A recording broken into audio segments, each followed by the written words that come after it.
এত দামি। উনি একদিন কোমরের ব্যথার কারণে চকির থেকে নিচে নাইমে বসতে পারেন না, চকির উপরে বসে একটা পাত্রের মধ্যে পেশাব করে চকির কোণার নিচে রেখে দিল।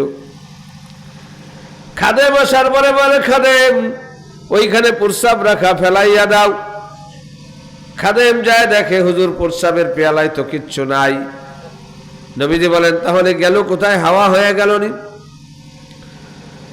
ইতিমধ্যে আসছিল এক গরিব ঘরের বান্দি, আল্লাহর নবীজির শোয়া অবস্থায় ওই মহিলা পানি মনে করে নবীজির পেশাব পান করে চলে গেছে। 3 দিন পরে আওয়াজ উঠতেছে, এক মহিলা রাস্তা দিয়ে হাঁটলে তার কাপড়ে ঘেরান, তার ঘামে ঘেরান, তার শরীরের মধ্যে ঘেরান। মানুষ বলে, তুই গরিবের ঘরের বান্দি, বিদেশি আতর তুই কই পাস? সে বলে, আমি আতর কই পাবো? তাহলে তোর শরীরে কেন ঘ্রাণ বল? মহিলা বলে, নবীজির ঘরের পানি পান করার পরের থেকে আমার শরীরে ঘ্রাণ। নবীজির খবর, এই খবরটা নবীজি পর্যন্ত পৌঁছায় গেল। আল্লাহর নবী ওই মহিলাকে ডাকাইলেন, ডাইকা বলে, কোন জায়গাতে পানি পান করছিস? বলে, এই পেয়ালার থেকে। নবীজি বললেন, পানি তো পান করিস নাই, আমার প্রস্রাব পান করেছিস। এই কারণে আল্লাহ তোর জন্য, তোর শরীরের জন্য জাহান্নামের আগুন হারাম করে দিয়েছে। তোর বডি মাটিতে খাইতে পারবে না, তোর শরীর জাহান্নামের আগুন ছুঁইতে পারবে না। मैं गुलाम मुस्तफा हो, मेरे अजमते न पूछो, मेरे नाम से जहन्नम, मेरे नाम से जहन्नम कभी आ गया पसीना। है नबीर उम्मतेर दाम कत, नबीर पेशाबेर दाम कत, नबीर प्रस्राबेर दाम कत। नबीर घषा लागले সে বস্তুর দামও 7 তবক আসমান ও জমিনের চেয়ে বেশি। আপনারা কি জানেন জান্নাতের একটা ইটের দাম কত হবে? হাদিসের মধ্যে আছে, দুনিয়াকে 10 বার বিক্রি করলে জান্নাতের 1 ইটের দাম হবে না। তাহলে কত ইট দিয়ে জান্নাতের বিল্ডিং তৈরি করা হয়েছে? ওই বিল্ডিংটার কত দাম, আর ওই বিল্ডিং যার জন্য বানানো হয়েছে সে কত দামি। আল্লাহর নবী যে একটা মরা খেজুর গাছ হেলান দিয়ে খুতবা দিতেন, নবীজিকে মেম্বার বানাই দেওয়ার পরে খেজুর গাছটা যখন বাদ দিলেন, মসজিদের মধ্যে কটকট করে কান্নার শব্দ শোনা যায়। মানুষ এদিক ওদিকে তাকায়, কিরে কোনো বাচ্চা কান্দেনি, দেখে কান্নার মসজিদের মধ্যে। নবীজি আগায় দেখেন সেই উস্তুনে হান্নানা মরা খেজুর গাছ কাঁদতেছে। আল্লাহর নবী বলেন, ওরে খেজুর গাছ তুই কান্নাকাটি কেন করিস? এমন কান্না কাঁদতেছে, কাঁদতে কাঁদতে হেসকি আসিয়া গেছি। পোলাপানের যেমন কাঁদতে কাঁদতে হেসকি আসে না, হেসকি আসিয়া গেল। নবীজি বলে, বল তোর কি দাবি, তুই কেন কান্দিস? বলে, হুজুর এতদিন আপনি আমাকে হেলান দিয়েছিলেন, আজ মেম্বার পাই আমাকে ছাড়িয়া দিলেন, সেই দুঃখে আমি কাঁদতেছি। আল্লাহর নবী বললেন, তুই কান্না থাম, আমি তোরে জান্নাতে একজন মানুষের সুরত হিসাবে তোরে জান্নাতে নিয়ে যাব। মরা খেজুর গাছ যদি নবীর ছোঁয়া লাগিয়া জান্নাতবাসী হতে পারে, তাহলে বলেন নবীর শরীরের দাম কত? এই জন্য আমার যুবক ভাইয়েরা, 2টা হাত তোমাদের পায়ে রাখিয়া বলতেছি, বলো পৃথিবীতে এমন কোন সুন্দর চেহারা আছে যাকে তুমি অনুসরণ করতে চাও? আমার মা ও বোনেরা, তুমি কোন নায়ক আর নায়িকার অনুসরণ করতেছো? আমার নবীর চেহারার সামনে দুনিয়ার কোন মানুষের চেহারা হতে পারেনি। হাদিস খুলিয়া দেখো, আম্মা জান আয়েশা সিদ্দিকা রাদিয়াল্লাহু তাআলা আনহা বলতেছেন, অন্ধকার রাত্রে আমি কাপড় সেলাই করতেছিলাম, বাতিটা হঠাৎ নিভে গেল, সুইটা হাত থেকে হারাইয়া ফেললাম, তালাশ করতেছি পাই না।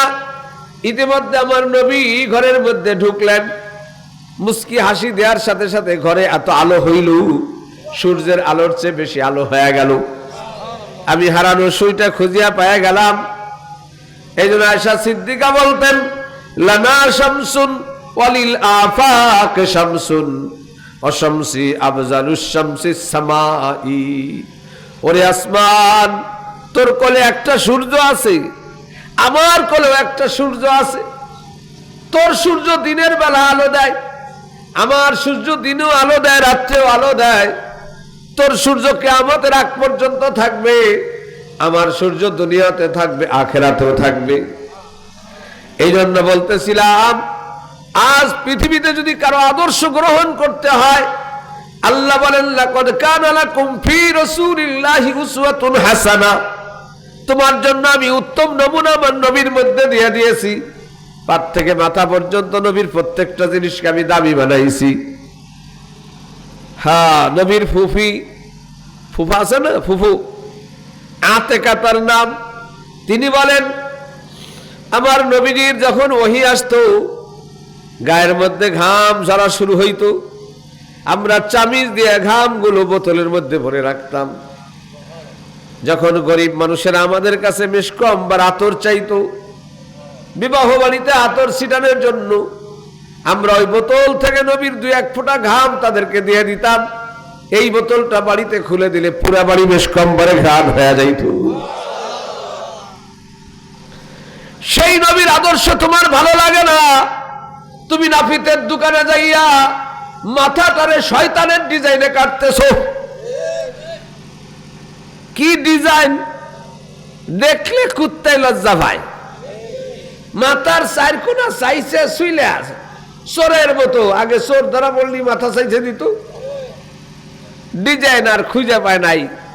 আবার কাউরে দেখি যে যত আউলেবে তত বলে সুন্দর, কাউয়ার বাসা কাটিং। আবার সেদিন দেয় এটার কতখানি লাল, কতখানি কালা, কতখানি ব্লু কালার, শিয়াল কাটিং, ছাগল কাটিং। চুল কে দিয়েছে মাথায়? খোদার কসম, তোমার একটা চুল গজানোর ক্ষমতা নাই। যদি তোমার ক্যান্সার হয়ে যায়, 3টা কেমো লাগাইলে পাত থেকে মাথা পর্যন্ত কোনো পশমই তোমার শরীরে থাকবে না। এই জন্য দোস্ত, সুন্দর চুল দিয়ে তোমাকে কে সাজাইছে? আল্লাহ বলেন, ওয়াত্তিন ওয়াজ্জাইতুন ওয়া তুরি সিনিন ওয়া হাদাল বালাদিল আমিন লাকাদ খালাকনাল ইনসানা ফি আহসানি তাকওয়িম। কসম খেয়ে খেয়ে আল্লাহ বলেন, আমি তোরে এত সুন্দর করিয়া বানাইলাম, কোথায় কি দিলে তোরে সুন্দর দেখা যাবে? আমি আল্লাহ সাজাইছি। সেই সৌন্দর্যটাকে বহাল রাখার জন্য নবীর সৌন্দর্য মডেল হিসেবে দেয়া দিয়েছি। আজ নবীর তরিকায় চুল নাই।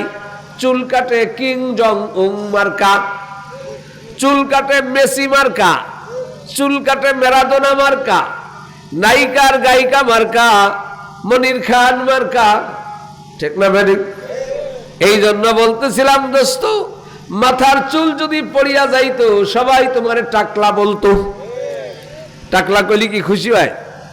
হ্যাঁ, আমাদের মাদ্রাসায় বিকেলবেলা আমি নৌকায় একটু ধানের ক্ষেত্রে দেখতে যাই। এই জামাতখানার 2টা পোলাপান নেই, পিচ্ছি 4-5টা যুক্তি করছে, আজকে বলো হুজুরের নৌকায় যাবো। পোলাপান তো বাড়ি হচ্ছে না, এইসে আমার দাবি তুলছে, হুজুর খালি প্রত্যেক দিন জামাতখানার ছাত্রকে নেন, আমাকেও নেন, আমরাও তো আপনার ছাত্র। 4টে হলো কিন্ডার গার্ডেনের, 5টা হেফজোখানার। আমি বললাম, তোকে নিয়ে নৌকায় যাওয়া যায়, তো বান্দরের মতো লাফাবে না। কয় না হুজুর, আমার লোলা চালাতে পার না। পিচ্ছি পোলাপান যদি নেন কয়, এই মায়ার ডাক শুনলে কিন্তু মায়া লাগে, ঠিক না? কজন নেন একটু, এটা ওট ওট, এই নৌকা বাঁধে। নৌকা যে বাবার দিয়েছে, ও একজনের জালের উপর দিয়ে দিছে উঠে, ওইগুলো লড়াচড়া করে, জাল পরপর করে হাত 2 ছিঁড়ে গেছে। ও জালালা ধমক দিছে, আমি মাথা নিচে করে, আল্লাহ না জানি আমার দেখে গাইল দিল। কতক্ষণ পরে দেখি আরেকটা গাইল মারছে। আমার মনটা খারাপ হয়ে গেছে। যা বেটা, দেখলি কত সুন্দর ভক্তি করে সালাম দেয়, আজকে জাল ছেড়ার জন্য গাইল দিল, চল মাথা চল, যাব না। পরে মনে মনে রাত্রে চিন্তা করছি যে জাল তো গরিব মানুষ, ও জাল পাইতেই খায়, ক্ষতি হলে তো ক্ষতিপূরণ দেওয়া ওয়াজিব। তাই পকেটে 500 টাকা নিয়ে ফজরের নামাজ পড়ছে, আর ওনারে খুঁজতেছি, দেখি যাইছে। আসলে ডাক দিছে, ভাই এদিকে আসেন, আপনার এক এক গাছ জালের দাম কত? কয় 700-800 টাকা। এই জাল কিনছেন কত আগে? কয় 2 মাস আগে। তাইলে আপনার জালের দাম এখন তো একটু কমছে, তাই 500 টাকা নিয়ে আপনি একটা জাল কিনে নিয়েন, রাগ করেন না, পোলাপান দেখে না, বোঝে নাই। উনি আমার হাত ধরে কান্দে দিছে, হুজুর আমার মাফ করে দেন, আমি বাড়ির থেকে এসে ঝগড়া করে আপনার ভাবির সাথে মেজাজটা খারাপ ছিল, আর আপনার পোলাপান আমার উল্টাপাল্টা কথা কইছে, সেই জন্য আমার মেজাজ খারাপ হয়ে গেছিলো, মনে কিছু করেন না। আমি কোন পোলাপান কী কইছে কন, আমি এখন আপনার সামনে বিচার করবো। কারণ না হুজুর মাইরেন না, পোলাপান আপনি যে মানে মারবেন এনে, সবাই জানে যে দল্লি তো হেঁটে খবর হয়ে যাবে। ডাকছে পোলাপান এদিকে আয়, উনি তো কবে না, আমি ডাকছি, এরকম বেয়াদবি করবি কে? এই কালকে নৌকে গেছিলি কেনা কেনা আইছে সব কটা বেতাক খান নিয়ে দাঁড়াইছি, কালকে কে কে গেছিস? কেউ আর ভয়টা কয় না। আমি বললাম সবাই সমান হারে 10টা করে বাড়ি দেবো। কিন্ডার গার্ডেনের পোলাপান তো পিসছি, 250-র ভিতরে 10-12টা থাকে মাদ্রাসায়, দূরে বাড়ি। আমি যে ওরা ভয়তে কয়ে দিছে, হুজুর আমরা কিছু কই নেই, হেফজোখানা শিহাব কইছে সাদে মাল নাই। এ চাচারে সাদে মাল নাই কইছে, তাতে চেতছে কি চেতা, হুজুর শুদ্ধে গাইল মেরে দিছে, ঠিক না? তাহলে বোঝা গেল মাথায় চুল না থাকলে বললেও কষ্ট পায়। যে আল্লাহ তোমাকে এত সুন্দর করে চুল দিয়ে সাজাইলো, সেই চুলের মধ্যে তুমি ইহুদি খ্রিস্টানের তরিকা লাগাইতেছো। আল্লাহ বলতেছেন মাইয়ু শাকির রাসূল মিন বাদি মা তাবায়্যানা লাহুল হুদা ওয়া ইয়াত্তাবি গায়রা সাবিলিল মুমিনিন নুওয়াল্লিহি মা তাওয়াল্লা ওয়া নুসলিহি জাহান্নাম ওয়া সাআত মাসীরা। মাইয়ু শাকির রাসূল, যে আল্লাহর রাসূলের বিরুদ্ধচারণ করবে, মিন বাদি মা তাবায়্যানা লাহুল হুদা, হেদায়েতের কথা স্পষ্ট হয়ে যাওয়ার পরেও, ওয়াত্তাবি গায়রা সাবিলিল মুমিনিন, অমুসলিমের তরিকা অনুসরণ করবে। আল্লাহ বলেন তাহলে আমি তোকে ঢিল দিয়ে দিব, নুআল্লিহি মা তাওয়াল্লা, যা তুই ইহুদি হ না খ্রিস্টান হ, আমার কোনো দায় দায়িত্ব তোর উপরে নাই। তবে তুই কোথায় যাবি? আমেরিকা যাস আর লন্ডন যাস, তোর পায়ের মধ্যে মউত নামক শিকল আমার পরানো আছে, একটা টান মারবো, নুসলিহি জাহান্নাম, জাহান্নামের গর্তে তোরে পৌঁছায়া দেব। এই জন্য দোস্ত আহবাব, চুলের মধ্যে নবীর তরিকা আছে কি নাই? পুরুষের চুলে আছে, মহিলার চুলে কি নাই? একজন মহিলা বালেগ হইলে তার চুল কাটা হারাম। কিন্তু আমাদের দেশে যত বড় হয় চুলের ডিজাইন করে। বর্তমানে কিছু মেয়েরা আছে এমন ভাবে চুল কাটে, পুরুষ না মহিলা তা চেনার কায়দা নাই। আরো শুধু চুলই কাটে না, প্যান্ট শার্ট পরে, জুতা মোজা পরে, পুরুষ না মহিলা তা চেনার কায়দা নাই।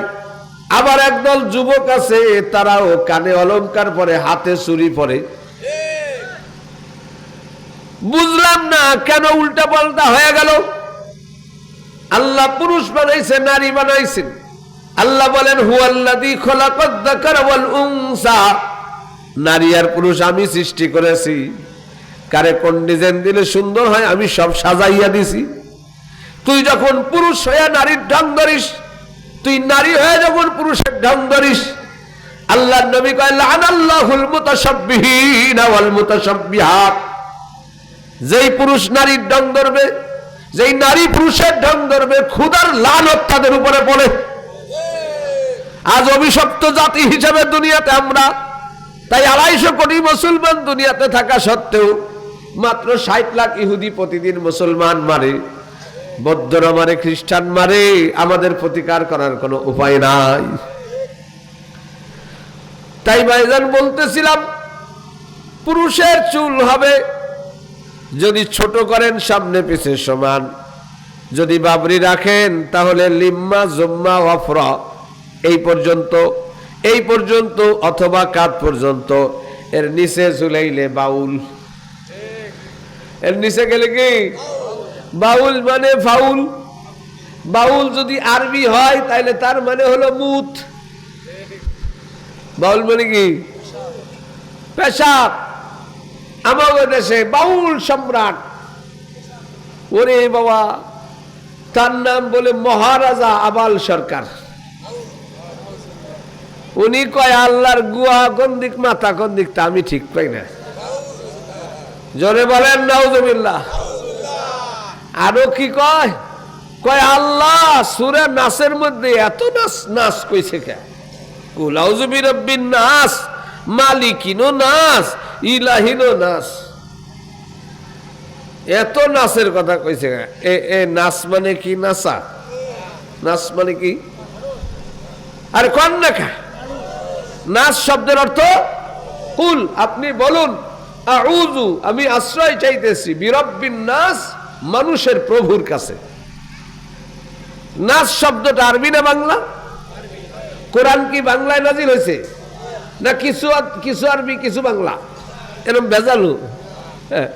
আমাদের এই হাজরাকান্দি হুজুর ছিল, মনে আছে? মাওলানা সৈয়দ আলী শাহ হুজুর। তো উনি কয় এক লোক গেছে কলকাতার ওই দিক চুরি ফিতা বেচতে। তা হুগলির পরে তো আদা আদি হিন্দু শুরু হয়, কলকাতা তো বাংলা। উনি কয়েকদিন ওখানে থাকছে, এখন উর্দু একটু শিখছে, বাংলা একটু শিখছে, আর বাড়ি এসে উর্দু কবার চায়। মাইনে কলকাতা গিয়া 2 টাকার চিংড়ি মাছ খরিদ কিয়া, রাস্তার পাশে রাখিয়া পায়খানা করনে के लिए गया, एक शालार बेटा शाला ने आकर पढ़ाइया चटका दिया।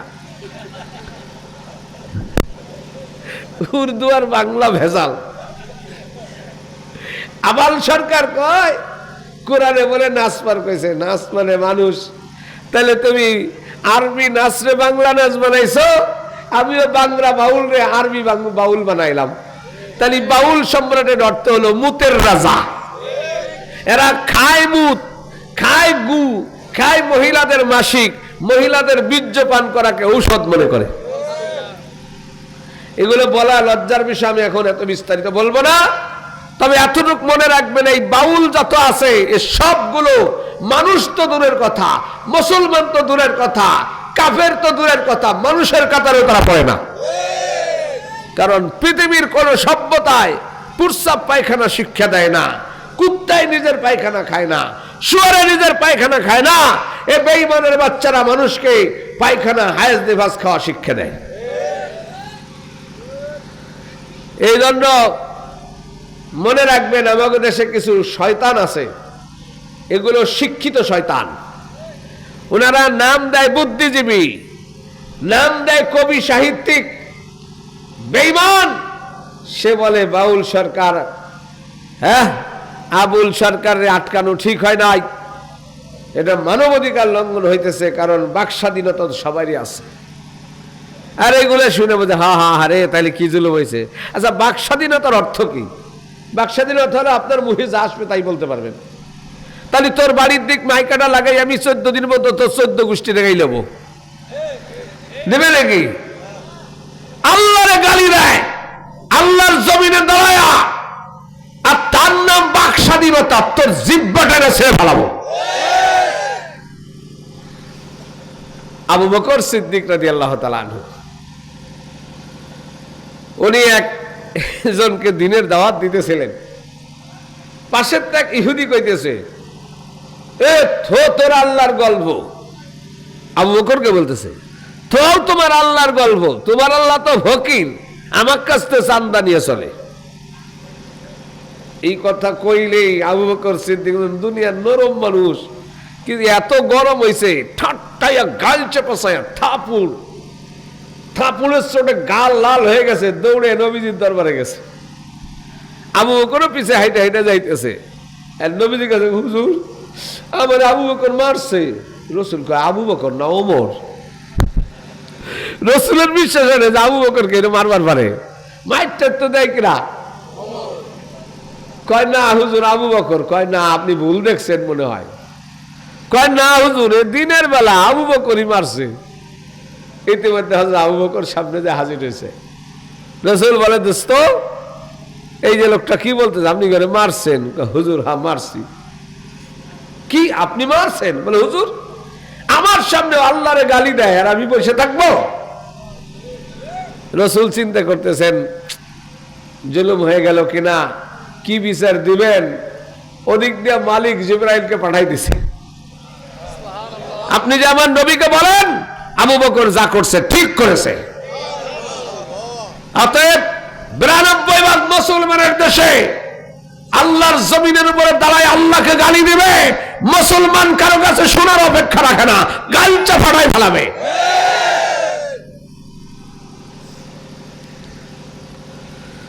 আল্লাহ তাই বলেন, মাইয়ুশাকিকির রাসূল মিন বাদি মা তাবায়্যানা লাহুল হুদা ওয়া ইয়াত্তাবি গায়রা সাবিলিল মুমিনিন নুওয়াল্লিহি মা তাওয়াল্লা ওয়া নুসলিহি জাহান্নাম ওয়া সাআত মাসীরা। বাউলদের মতবাদ হলো পৃথিবীতে ইবাদতের কোনো জায়গা নাই, 3.5 হাত বডির মধ্যে ইবাদত করতে হবে। ইবাদতের সাধনার জন্য একজন মহিলা লাগবে, সেটা বউ হওয়া দরকার না, যদি বলেন, এবং অন্ধকার জায়গা লাগবে, আর সাথে গাঁজা লাগবে। বলেন গাঁজা কি হালাল না হারাম? আমি একদিন ফরিদপুরতে বরিশাল যাব রাত্রেবেলা, তো এই বাস আসতেছে না, ওরা খালি আসতেছে আসতেছে, যশোরতে বাস আসবে, বরিশাল্লা তরকারি পরিবহন ছিল না। এখন পাশে দেখি যে গান হইতেছে, বাবার দরবারে গান। ওই জায়গায় কেমনে কেমনে আমাগো এই বাঙ্গার জিন্না কানা ছিল, মনে আসেনি? দেখি যে জিন্না ভাই গান গাইতেছে, চিন্তা করলাম দেখি কি গায়, হায় হায়, সে জিন্না ভাই দেখি মারেফাতের গান গাইতেছে। গান বাজনা আর ভোগের গাজা, জিকিরের হালকায় হয় রুহু তাজা, হালিম কয় ওরে খাজা, আইরে আমার বুকে আয়। গান বাজনা আর ভোগের গাজা। বাউলরা বলে সিদ্ধি খাইলে বুদ্ধি বাড়ে, অথচ কোরআন কি বলে? ইন্নামাল খামরু ওয়াল মাইসির ওয়াল আনসাব ওয়াল আজলাম রিজসুম মিনাশ শাইতান ফাজতানিবুহু লাআল্লাকুম তাত্তাকুন। হে দুনিয়ার মানুষ, মদ, জুয়া, এগুলো ক্রুসেড, মূর্তি সব নাপাক, এর থেকে বাঁচলে তোমরা জাহান্নাম থেকে বাঁচতে পারবা। তাই মাদক কি হালাল না হারাম? মাদক কেন হারাম? আমাদের টিউনো সাহেব সেদিন বলতেছে, এক মহিলা আমার কাছে আসছে, টিউনো বলতেছে, এসে বলতেছে, হুজুর আমার ছেলে আমাকে মারে। কেন? বলে আমি গাজার টাকা দেই না সেই জন্য। মহিলাকে টিউনো সাহেব পাঠাইছে ওসির কাছে, ওসি 2জন ফোর্স দিয়ে পাঠাই দিছে। টিউনো নিজে বলতেছে এই মহিলা বাড়ির উপর পুলিশ নিয়ে গেছে, পুলিশের সামনে ছেলে তারে মারা শুরু করছে। কেন? খমর শব্দের অর্থ ওলামায়ে কেরাম বুঝবেন। খমর মানে আল খমরু মা ইয়াখমুরুল আকল, আকলকে ঢেকে দেয়। আপনাদের মাথার মগজ কোন সময় দেখছেন?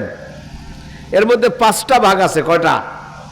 একটা ভাগের কাজ হলো তমিজ, যেটাকে বলে ভালো মন্দ বিবেচনা করে, যেই যায় মা বাপ চিনায়, আত্মীয় স্বজন বোঝায়, মান সম্মান বোঝায়, হালাল হারাম বোঝায়, এটা ওই ব্রেনের ওই অংশের কাম। এটাকে বলে তমিজ, মানে বিবেচনা শক্তি।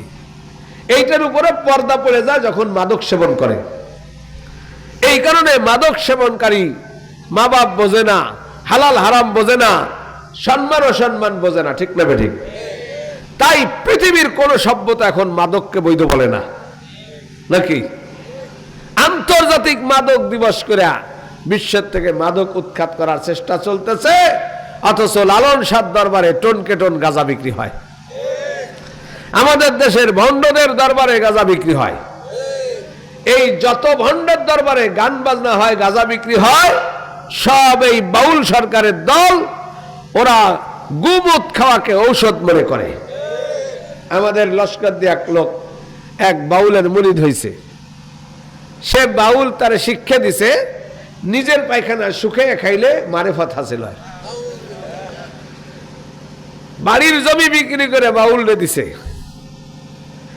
এরপরে বাড়ি আইছে, বাড়িতে যায় না, বউ হাতে পায়ে ধরে চলো। আমাদের লস্কর দিয়ে হাই স্কুলের পাশে একটা কুটির শিল্পের বিল্ডিং আছে, ওখানে কেউ থাকে না, এর মধ্যে থাকে। পাহারাদারি করে দেখছে যে খাই কি, তো নিজের পায়খানা প্লেটে দিয়া ছাদের উপরে দিয়ে শুকে শুকে খায়। পেশাবের বুদ্ধি কম না যে ভারতের তার চাইলানা লাগবি না, একবার খাইলি তবে খালি বাইরে আর শুয়ে খাবি, বাইরে আর শুয়ে গে। বলেন বলেন এটা কি পীর না কুকুর? হ্যাঁ, কুকুরের চেয়েও খারাপ। এই জন্য আপনাদেরকে বলতেছি ভণ্ডদের থেকে দূরে থাকবেন। আমাদেরকে কে বানাইছেন? আল্লাহ বলতেছেন ইয়া আইয়ুহান নাস, হে দুনিয়ার মানুষ, উবুদু রাব্বাকুমুল্লাযী খালাকাকুম, ওই রবের ইবাদত করো যে তোমারে সৃষ্টি করেছে। আমাদেরকে কে সৃষ্টি করেছেন? আল্লাহ বলেন আর রহমান খালাকাল ইনসান, আমি আল্লাহ মানুষ বানাইছি। কত জায়গায় বলেছেন ইয়া ইবলিস মা মানাকা আন তাসজুদা লিমা খালাকতু বিয়াদাইয়া, এ শয়তান আমি যারে দুই হাত দিয়ে বানাইলাম তুই তারে কেন সিজদা দিলি না? তাহলে আল্লাহ আমাদেরকে দুই হাত দিয়ে বানাইছে। আর সেখানে বেঈমান সে গু খাওয়া শিক্ষা দেয়, আবার একদল শিক্ষিত কয় যে মানুষ বানর থেকে হয়েছে। শুধু কয় নাই, বইতে পড়ার সাবজেক্টের মধ্যে ঢুকাইছে। বলেন বলেন হইল কেমনে? বসতে বসতে ঘষতে ঘষতে লেজ খুলে পড়ে গেছে। আচ্ছা, যদি গসায় লেজ খুলে পড়ে তাহলে কি বানরেরই খালি পড়বি না কুত্তেরও পড়তে পারে? কুত্তে কেন লেজ খুলে পড়লো না? আর একবারই কি খুলবে না চিরজীবন যতদিন লেজ থাকবে ঘষা লাগলে পড়বে? এই চর্মগুড়িয়া আছেন, চর্মগুড়িয়া, চর্মগুড়িয়া অনেক বানর।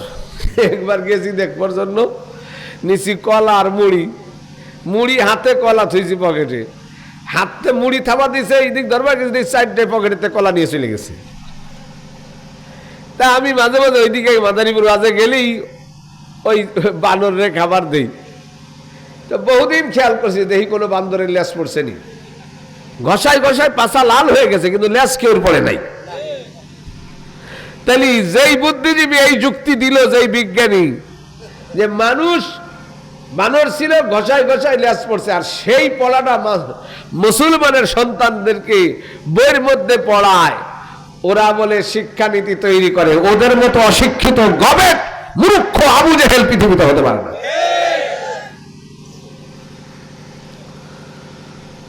তাই আল্লাহ পাক রব্বুল আলামিন আমাদেরকে মাথার মধ্যে সুন্নাত দিয়েছেন।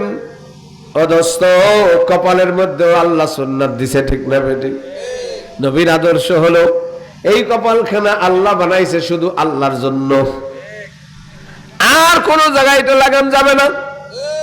আল্লাহ তাই ডাক দিয়ে বলেন ইন্নানি আনাল্লাহ, নিশ্চয়ই আমি আল্লাহ, লা ইলাহা ইল্লা আনা, আমি ছাড়া কোনো মাবুদ নাই, ফাবুদনি, অতএব আমার ইবাদত কর, ও আকিমিস সালাতা লিযিকরি, আমার স্মরণে নামাজ কায়েম কর। তাহলে আল্লাহ বলেছেন আমি আল্লাহ, আল্লাহ ছাড়া কোনো মাবুদ। নবী কি বলছেন? আল্লাহ নবী বলেন মান ক্বালা লা ইলাহা ইল্লাল্লাহ, যে ব্যক্তি বলবে আল্লাহ ছাড়া কোনো মাবুদ নাই, ফাদাখালাল জান্নাহ, সে জান্নাতে যাবে। এই জন্য যে লোকটা সকালে বলবে 100 বার লা ইলাহা ইল্লাল্লাহ, বিকেলে বলবে 100 বার লা ইলাহা ইল্লাল্লাহ, আল্লাহ নবী বলেন কিয়ামতের দিন তার চেহারাটা 14 তারিখে চন্দ্রের মতো ঝলমল করতে থাকবে। আমল করা যাবে না? কেউ কি আছেন যে এই আমলটা করেন? আল্লাহ, আল্লাহু আকবার, আমার ভাইদেরকে কবুল করে নেন। বড় খুশি লাগলো যে লা ইলাহা ইল্লাল্লাহর সবক আপনারা আদায় করতেছেন, নবীজি বলছেন। এই জন্য অথচ আমাদের দেশের এই বাউল আর এই ছাগল, এই ঢোল তবলাওয়ালারা কি কয়? কলেমা কালামেরও ভাই, আমার কিছু দরকার নাই, আমার গাউসে পাকের গণগীতি গাইও, তরিকার ভাইও, মরণ কালে ঢোল বাঁশি বাজাইও। আমি কি বানাই বললাম না? আছে। তাহলে বলেন কলেমা লাগবে না যার, সে কি মুসলমান? কালাম লাগবে না, কালাম মানে কোরআন। নবীজি বলছেন মৌতের সময় কলেমার তালকিন দাও, কারণ শয়তান ধোঁকা দিয়ে বেঈমান বানাইতে চায়। আর সূরা ইয়াসিন পড়ো, মৌতের কষ্ট ভুলে যাবে। আর বেঈমান বলতেছে কলেমাও লাগবে না, কালামও লাগবে না। এইরকম বেঈমান আপনাদের এলাকায় থাকলে খবরদার ওর জানাজা পড়বেন না। ঢোল তবলা বাজারের থেকে কিনা ওর পাশার মধ্যে ভৈরে কবরে দিয়ে দিবেন। শয়তান বেঈমান। এই জন্য কষ্ট পাইতেছেন, রাগ হইতেছেন, ভাই রাগ হইলে কিছু করার কায়দা নাই। হয়তো বা বেশি বেশি আদাওয়াত দিবেন না, কিচ্ছু আসে যায় না। আমি যেখানে যাই এই নিতেই আমার ওয়াজ শুনলে আদাওয়াত দিবি না। আমার সত্য কথা বলতে হবে। সব ওয়াজ করলে কি সবাই খুশি হয়? আল্লাহর নবীজির উপর কি সবাই খুশি ছিল? আহা, 8 ঘন্টা দাঁড়ায় নবীজি দাওয়াত দিয়েছে, তারপরে নবীজির মুখের উপরে বালি মারছে, থুতু মারছে। হযরত আমির আজদি রাদিয়াল্লাহু তাআলা আনহু বলেন, আমি এক বাবার এক সন্তান ছিলাম। বাবাজান সকালবেলা বাজার করতে গেল আমাকে নিয়ে। মক্কার পাশে বাজার লাগছে, বাজার করিয়া বাড়ির দিকে ফিরতেছিলাম, দেখলাম কাবার পাশে অনেক লোক জড়ো হয়ে দাঁড়ায় আছে। আমি বললাম, বাবাজি এখানে কি হয়েছে? আমার আব্বু বলল, কুরাইশ বংশের একজন যুবক পাগল হইয়া আবল তাবল বলতেছে। আমি বললাম, বাবা আমি এই পাগলের বক্তব্য শুনবো। ওই পাগলটাই ছিল মুহাম্মদুর রাসূলুল্লাহ। আমির আজদি বলেন, আমি ছোট্ট মানুষ, তখনও চিনি না। এই লোকটা সকাল থেকে মানুষকে বুঝাইতেছিল, হাত্তা জল্লাতিশ শামস। ওলামা একরাম বুঝতেছেন, হাত্তা জল্লাতিশ শামস, বেলা ঢলা পর্যন্ত নবী এক দাঁড়ায় দাওয়াত দিছেন। সকাল থেকে বেলা ঢলতে কমসে কম 6 থেকে 8 ঘন্টা লাগে। এত সময় দাওয়াত দেওয়ার পরে নবীজি তশকিল করলেন, কে আসো? একজনে উঠিয়া নবীজির মুখের উপরে বালি নিক্ষেপ করে, একজনে কলার টান ছিঁড়ে ফেলায়। নবীজি কাউকে কিচ্ছু বলতেছেন না। নবীজির মেয়ে ফাতেমা রাদিয়াল্লাহু তাআলা আনহা সকাল থেকে আব্বুজানকে খুঁজতেছে। আল্লাহর নবীর জন্য 1 প্লেট ছাতু আর 1 লোটা পানি নিয়া আল্লাহর নবীর মক্কার পাশে আসিয়া দেখি ফাতেমার আব্বুর মুখের উপরে কেউ থাপ্পড় মারে, কেউ থুথু মারে। ফাতেমার চোখ বায়ে বায়ে টপ টপ করে পানি পড়তেছে। আল্লাহর নবী সামনের দিক তাকানু, যখন মুখ ঘুরাইছে, যখন দেখছে ফাতেমা কান্দে, আল্লাহর নবীজি এতক্ষণ নিজে মায়ের খেয়ে কান্দে নাই। কলিজার টুকরা ফাতেমার চোখের পানি দেখিয়া নবীর চোখ বায়ে বায়ে পানি পড়তেছে। আল্লাহর নবী ওখান থেকে উঠে গেলেন, পানির লুটা নিয়ে ফাতেমার মুখ ধোয়াইলেন, এরপরে নিজে মুখ ধুইলেন আর বলে, মা ফাতেমা দুঃখ করিও না, আল্লাহ পাক তোমার আব্বার দিন দুনিয়ার কাঁচা পাকা সকল ঘরে পৌঁছায় দিবি। অতএব দোস্ত, দিনের সত্য কথা বললে সবাই আমাকে পুরস্কার দেবে না, আমাকে গালি দিবে, আমাকে মার দিবে। তবে আমি সারা জীবন শিরক বিদআতের বিরুদ্ধে আন্দোলন করে আসছি। এই জন্য বলেন, এই কপালের মালিক কে? আল্লাহ বলতেছেন, ফালাম আন্নাহু লা ইলাহা ইল্লাল্লাহ। এ নবী জানেন আল্লাহ ছাড়া কোনো মাবুদ নাই। আদম থেকে নিয়ে মুহাম্মদুর রাসূলুল্লাহ পর্যন্ত সমস্ত নবীদের একই দাওয়াত ছিল, ইয়া কওমি ইবুদুল্লাহ মা লাকুম মিন ইলাহিন গায়রু। ও আমার কওম, আল্লাহ ছাড়া কোনো মাবুদ নাই, আল্লাহর ইবাদত করু। এই জন্য এই কপাল কাউকে দেয়া যাবে না। কোন দরগা, কোন দুর্গা, কোন পীর, কোন ঠাকুর, যদি কোন পীর সিজদা দেয় সে মুশরিক, যদি কোন মুরিদ সিজদা দেয় সেও মুশরিক। যে ব্যক্তি মুশরিক হয়ে যায়, আল্লাহ তার সম্পর্কে বলে দিয়েছেন, ইন্নাহু মান ইউশরিক বিল্লাহ ফাকাদ হারামাল্লাহু আলাইহিল জান্নাহ। যে ব্যক্তি আল্লাহর সাথে শিরক করবে, আল্লাহ তার জান্নাতকে হারাম করে দিবে। অন্য আয়াতে আল্লাহ বলতেছেন, ওয়ালা ইন আশরাকতা লা ইয়াহবাতান্না আমালুক। ও নবী, আপনার চেয়ে প্রিয় আমার কাছে কেউ নাই। আপনিও যদি শিরক করেন আপনার আমল আমি ধ্বংস করে দিব।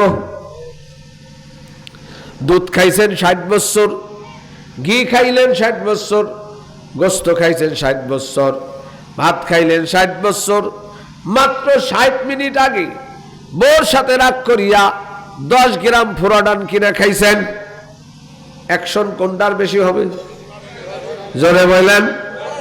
দুধের অ্যাকশন থাকবে নি, গোস্তের অ্যাকশন থাকবে নি। তেমনি আল্লাহ বলেন 60 বছর নামাজ রোজা হজ যাকাত সব করছিস, একবার যদি আমি ছাড়া আর কাউরে সিজদা দিস তোর আমল খতম হয়ে যাবে। এই জন্য সিজদার মালিক কে? আল্লাহ। তাই বলেন ইন্নানি আনাল্লাহ, আমি আল্লাহ। তাই আল্লাহকে সিজদা কেমনে দিব? আল্লাহ জিব্রাইলকে দেখায়া দিছেন, জিব্রাইল রাসূলকে দেখাইছেন। কারে? 10 ওয়াক্ত নামাজ, একদিন আউয়াল ওয়াক্তে 5 ওয়াক্ত, একদিন শেষ ওয়াক্তে 5 ওয়াক্ত। আল্লাহর নবীকে গারে হেরার মধ্যে জিব্রাইল আসিয়া ইমামতি করে নবীকে নামাজের ট্রেনিং দিছেন। আল্লাহর নবী সাল্লাল্লাহু আলাইহি সাল্লাম উম্মতকে ট্রেনিং দিছেন। নবীজি একজন বসা, একজন গ্রাম্য লোক আসছে, আসিয়া নামাজ পড়ল। নবীজি বললেন সল্লি ফাইন্নাকা লাম তুসাল্লি, এ তোমার নামাজ হয় নাই, আবার পড়ো। আবার পড়ছে, আবার বলেন সল্লি, আবার পড়ো। লোকটা 3 বার নামাজ পড়ছে। নবী কয় তোর নামাজ হয় নাই, আবার পড়ো। এবার আল্লাহর নবী সামনে সাহাবী এসে কয় হুজুর আমি তো এর চেয়ে ভালো বেশি পারি না। নবীজি কয় তাই দাঁড়াও, আমার পাশে দাঁড়াও। এবার নবীজি নিজে নামাজ পড়লেন আর বললেন সল্লু কামা রাআইতুমুনি উসাল্লি, আমাকে যেইভাবে দেখলি এইভাবে পড়। তাহলে নবীজি নামাজ দেখাই দিছে কি দেন নাই? নবীর নামাজ দেখা যায় কি যায় না? এদেশের বাউল ফাউলেরা বলেন আমরা দেখাই না, নামাজ পড়ি না। ওনারা দিলে দিলে কায়েম করে, আসেনি? ওরে কপাল পোড়া, নবীর নামাজ দেখা যায়, তোর নামাজ দেখা যায় না। 4 খলিফা 30 বছর শাসন করেছে, তাদের নামাজ দেখা গেছে, তার সাহাবায়েদের নামাজ দেখা গেছে, 4 তরিকার পীরের নামাজ দেখা গেছে, 4 ইমামের মাযহাবের ইমামদের নামাজ দেখা গেছে। শয়তানের নামাজ কি দেখা গেছে নি? শয়তান এত নামাজ পড়ছে, এত সিজদা দিছে, পৃথিবীর আসমান জমিনের কোন জায়গা সিজদা দেওয়ার বাকি নাই। এই জন্য বললাম যেই পীরের মুরিদের নামাজ দেখা যায়, যেই পীরের নামাজ দেখা যায়, এ পীর নবীর তরিকার পীর। আর যে পীরের মুরিদের নামাজ দেখা যায় না, পীরের নামাজ দেখা যায় না, ও শয়তানের তরিকার পীর। কারে শয়তা মিকুনাদ নামাজ অলি গরচুনি ইনস্তেলানাত বার অলি আই বাসা ইবলিসে আদম রুয়াস ফাসবাহ দশতে না শায়াদ দাদে দস্ত। যার তার হাতে হাত দেয়া যাবে না। হুসাইন রাদিয়াল্লাহু তাআলাকে বলেছিল এজিদের হাতে হাত দিয়ে বায়াত দাও, তোমাকে মাফ করা হবে। হুসাইন বলেছিলেন কল্লা দেব তবু হাত দেব না। এই জন্য যার তার হাতে হাত দেয়া যাবে না। এই কপালখানা তাহলে কারে দেব? কয় ওয়াক্ত? জোরে বলেন। হইল না? অনেকে বলতেছেই না। কয় ওয়াক্ত? 2টা হাত উঁচু করে বলেন নারায়ে তাকবীর। আল্লাহ হাতগুলো